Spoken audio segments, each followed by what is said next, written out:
Hello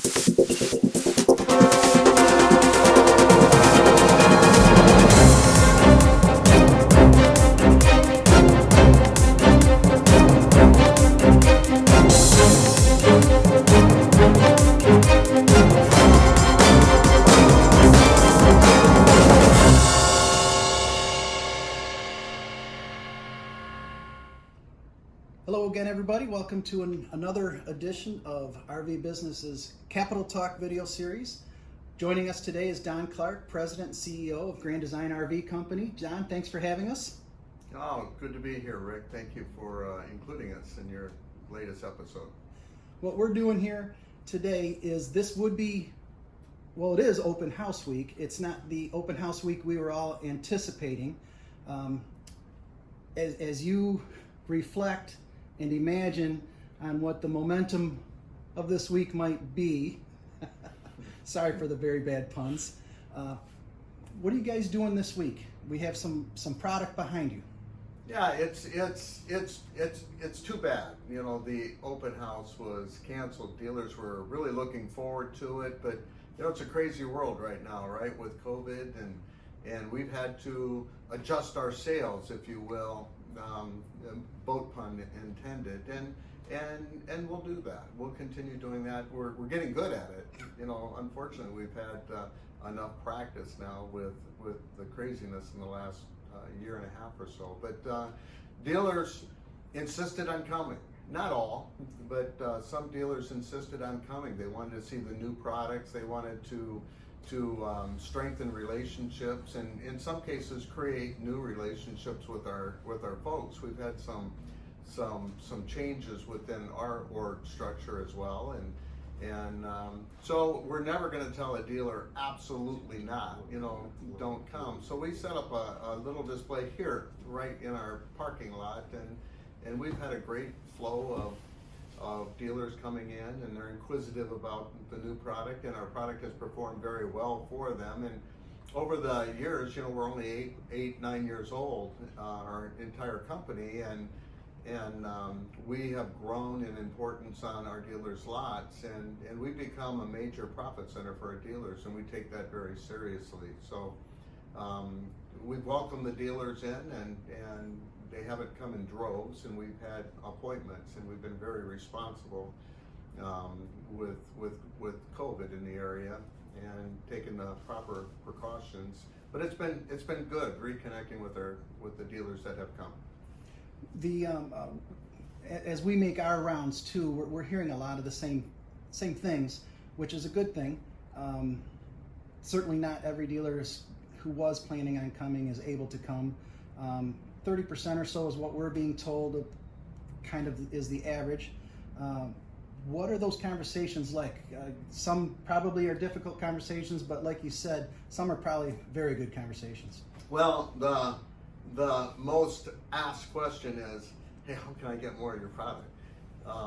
It's with all of this, I don't want to say newfound popularity of the great outdoors, because it's been popular for years and years and years, but now we've got all these new buyers coming into our market that some probably would have never discovered the outdoor lifestyle if it weren't for COVID.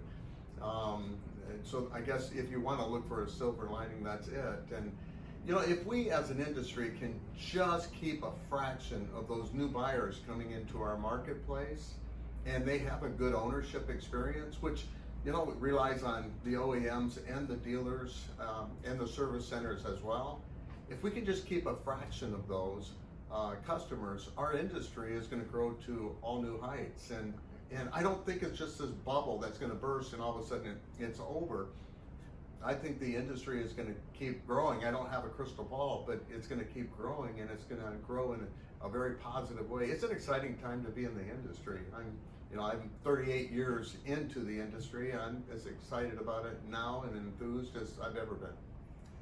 Let's bring it down to this campus, to what's behind you. Again, it's a challenging environment for everybody, yet we're going to have an opportunity here to look at some of your 2022 model product, and seems to me you guys were still able to come out with some new innovations despite that environment. Yeah, we have, great question, Rick. We have we have a great talented product manager field and our two general managers. They're very, very product oriented and customer oriented. We're not going to sit on our laurels and just let the environment, today's environment, trap us. We're going to continue to be innovative and creative and excite our customers and our dealers alike, but also our retail customers. So our folks have been busy, creating the floor plans and space utilization and creature features that even the new buyers are coming into and expecting. We want to continue to thrill, our customers. We're told by the nation's leading lending institutions that we're among the fastest turning product, and our 20 groups, our dealers, are telling us that they're holding really nice margins on our products. And Don, we're gonna not try to put you on the spot here with product details, even though you're a product guy at heart. What would you say are the highlights of the breadth of product for you guys for this new model year? Well, it's a theme. We've always promised to be not this big battleship, because the market is nimble, right?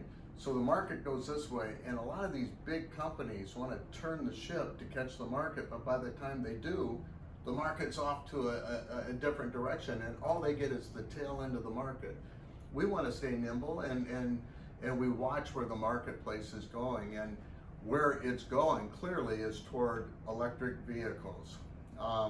So with all of this growth in our industry, the campgrounds are trying to catch up, but it's almost more buyers right now, more RV enthusiasts than there are campground spots. So we're enabling our customers to boondoggle, if you will, and dry camp, and so you're going to see a lot more solar products in our portfolio, and you're going to see a lot of 12-volt refrigerators and appliances in our coaches. We're trying to make camping as simplistic and easy as we can, and our customers are embracing it. It's pretty exciting. Let's finish up with this one last question, maybe take one step back, and that is, it's an environment where open house is wonderful. You didn't really need the business. The manufacturers, everybody has a pretty decent backlog. From your perspective, how's business, but more importantly, how's business next year, 3 years out? Well, again, great question. Business right now is off the hook, and it's if a manufacturer doesn't have backlog in this environment, they're hurting. So backlogs are strong, demand is high. We think it's going to continue. In fact, we think we're so bold in our thinking that we've got expansion underway. We have 1, 2, 3, 4 facilities, new facilities that have been approved, and we've broken ground, on a few of those, and we plan to be in them sometime early next year. We wouldn't be making that kind of an investment in our infrastructure if we thought this was just a mere short-term bubble. It's not. So we're banking on that, and our products are proving that they have the bandwidth to continue to grow. When you look at our lineup, and it sounds like I'm bragging. I hate to sound like that, but we have 5 brands.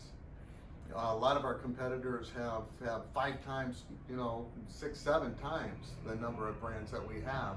But it's a strategy that we originally went for, that we were going to put our brands on one lot and one dealer's lot only in a marketplace, and that dealer in Grand Design, we're going to have a very, very intimate relationship and rely on one another. And that when we first started the business, our competitors kind of smiled at us because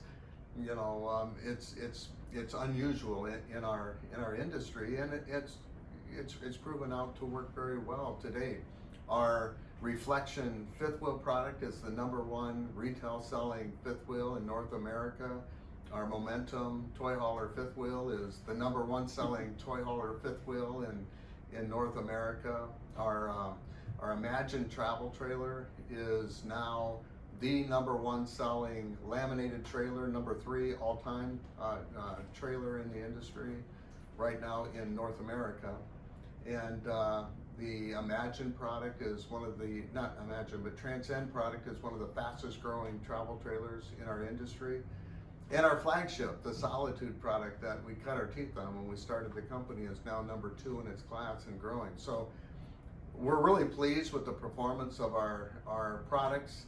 You know, we're probably the most paranoid company you'd ever want to see, because we're always watching, you know, who's coming up, who's coming behind us, and we want to keep our product fresh. So we're not just sitting back, again, coasting. We're continuing to develop our product, and we've got some pretty exciting things that we're locked and loaded and getting close to release to the marketplace. And I won't tell you what it is yet, but things are well, and we're, again, not just riding this wave.